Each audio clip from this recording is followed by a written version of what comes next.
Salut les petits loups. Salut les copains. Salut les copines. Ouais, c'est Jason, mais les gens m'appellent Philippe. Voilà. Et vous ne rêvez pas, je suis bien en présence du Vacuumizer 2000, le joyau de la Robotop. D'ailleurs, les éditions Glénat ont décidé d'adapter son histoire en bande dessinée.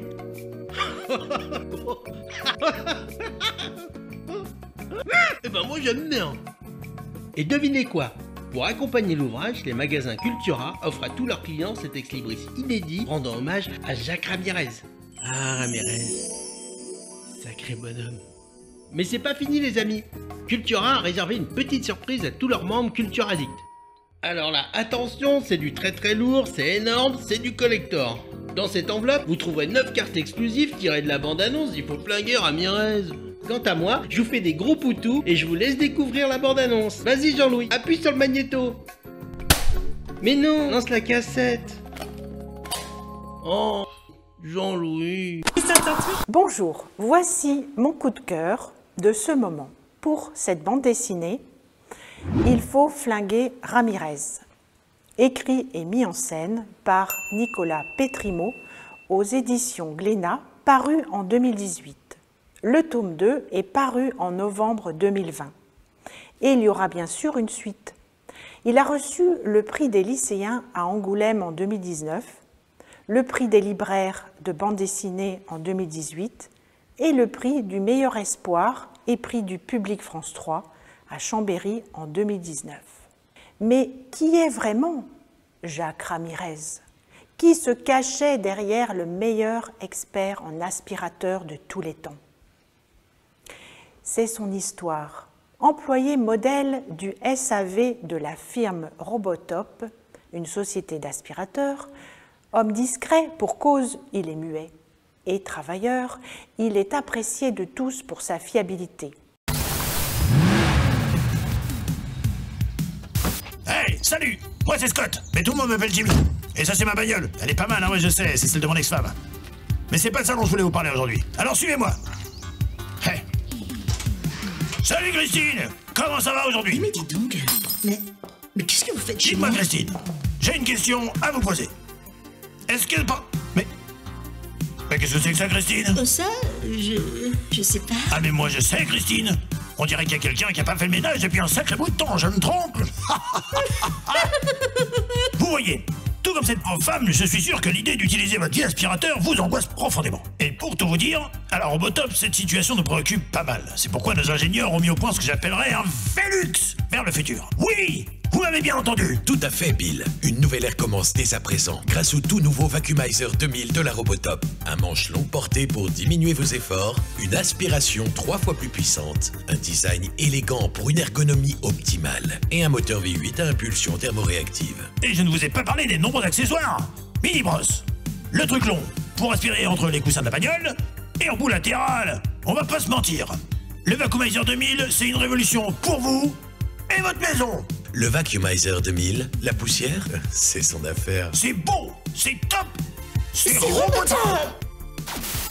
Sa vie bascule quand 2 membres d'un cartel dangereux croient reconnaître en lui le pire assassin que le pays n'ait jamais connu.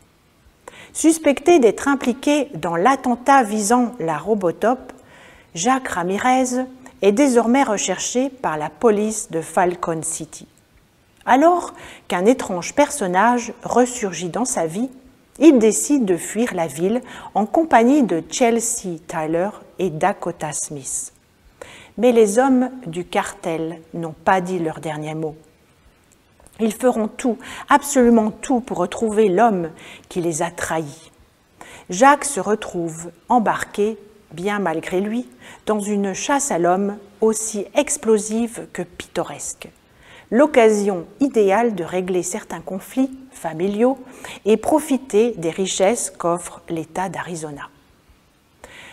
Pour marquer son entrée au catalogue Glénat, Nicolas Pétrimo livre un hommage réjouissant au thriller d'action des années 1980. Un dessin superbement coloré, avec des tons chauds, des couleurs qui nous plongent sous le soleil de plomb de l'Arizona. Une mise en page originale et un dessin fluide, magnifique. Un récit bien rythmé et dynamique. Ça se bagarre, ça part dans tous les sens, l'intrigue vous tient en haleine et le scénario est bien ficelé. Il y a du suspense. C'est une histoire folle, complètement déjantée, loufoque, brutale et sans temps mort, signée par ce nouvel auteur. Retenez-le, Nicolas Pétrimo. J'ai adoré et j'ai passé un super bon moment à dévorer cette histoire haute en couleurs. Ramirez, le pire assassin que le Mexique ait jamais connu. Impitoyable, increvable, un fantôme. Personne ne sait à quoi il ressemble, pas même les hommes pour qui il travaille. Malheureusement pour eux, Ramirez les a trahis et il s'est bien planqué. Les hommes du cartel sont sur les nerfs, ouais. Si l'un d'eux tombe sur lui, il flinguera ce fumier.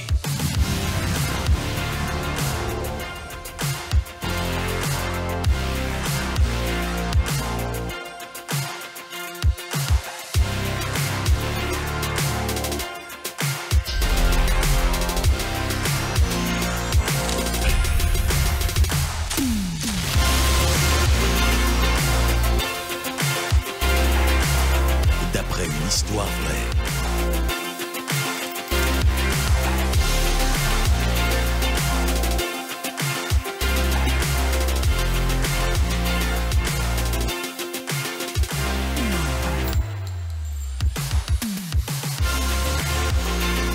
La nouvelle série des éditions Glénat.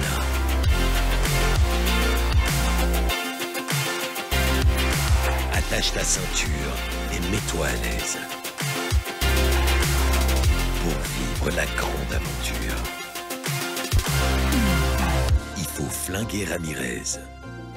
Retrouve plus d'informations sur 3615 Ramirez. Ah oui, non, flinguerramirez.com. Voilà. Une très belle BD que je vous conseille et qui est disponible à la médiathèque. Et n'oubliez pas que nous avons déjà 2 tomes. Je vous dis bonne lecture, au revoir et à bientôt.